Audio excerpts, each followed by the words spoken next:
Ayan, so a day in my life as a single mom and a makeup artist. Char! Hindi, joke lang. So, syempre, ang pagiging mommy, kailangan marunong ka rin mag-makeup, lalo na kapag meron kang anak na babae. Ayan, so may photoshoot kasi kami.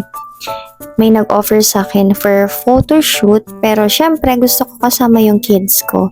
Parang bonding na rin kasi namin and para memorable. Gusto ko talaga dati pa magkaroon kami ng family picture. Like, ngayon, syempre, tatlo na lang kami. So, tatlo na lang kami. Ayan. So, alam ko, happy yung mga kids kasi mahilig din talaga ang mga anak ko na mag-picture-picture. So, syempre, mana sa mommy. Ayan. So, ayan, gusto ko silang isama. Kaya nagpe-prepare kami. Ang inuna ko munang ayusan is yung ate Sensen ko. Ayan, kasi syempre, 'di ba, matagal mag-makeup. Binilisan ko na nga yung pagme-makeup ko sa akin kasi napakatagal talagang mag-makeup. And gusto ko maging mukha siyang Barbie. Yung bunso ko naman nandoon sa likod, nag-aantay yan. Naka-ready naman na yung polo niya na gagamitin.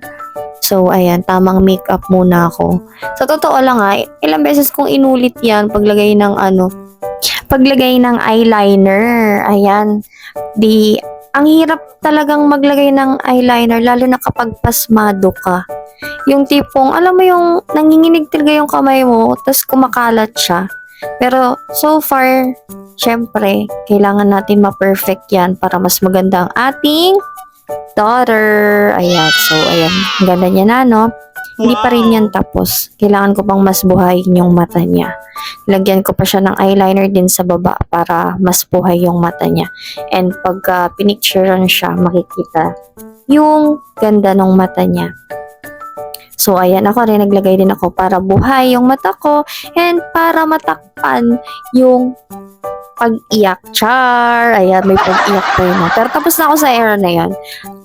Then, ayun, maglalagay na ako ng lipstick. Ayan, maglalagay na ako ng lipstick. Ibang color naman din yung, bet kong ilagay sa kanya. Dati kasi more on red, shiny red, dark red, mga ganun. Ngayon, medyo may combination siya. Hindi siya parang fully red. May pagka-brownish and red siya. Para mas fierce yung face niya. And, ayun, so, naganda lang ako dyan sa bago kong lipstick. Kaya, tinry ko kay daughter, ayan. So, tuwang-tuwa yan, anak kong yan kapag kami ni-makeupan siya. Manang-mana siya talaga sa akin. Ang hilig-hilig mag-makeup. Pero nung nagdalaga na ako kasi nung elementary days ko talaga is, hindi ako mahilig mag-makeup.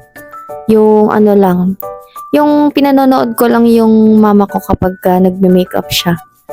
Tapos yun, hanggang sa nung high school days ko, doon ako nag-start magkaroon ng interest sa pagme-makeup. Ayan. So, next na gagawin natin is tatalian ko na siya para mas maging magmukhang Barbie siya. Ayan. So, tamang tali. Alam nyo ba, nung bata pa ako, hindi ako marunong magtali at saka hindi laging, yung pagtatali ko, hindi pantay.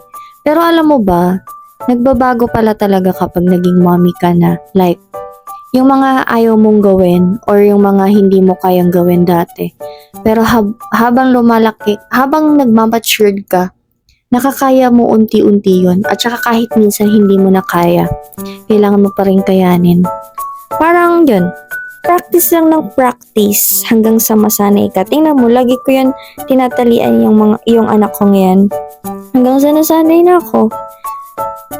Ang dami ko na rin itatali sa kanya na parang dati hindi ko kaya, hindi ko ganyan.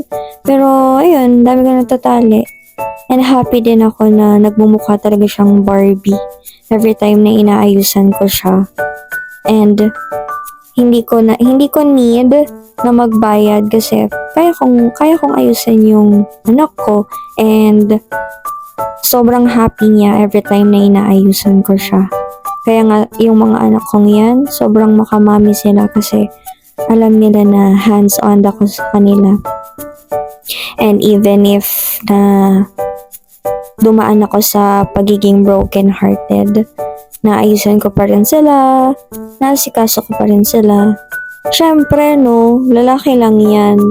At hindi nabuhay ako na wala siya. So, bakit hindi ako mabubuhay na ngayong iniwan niya ako, diba? Strong woman ako. Kumbaga, ang dami ko na rin din naman pinagdaanan. So, happy kami. Bye!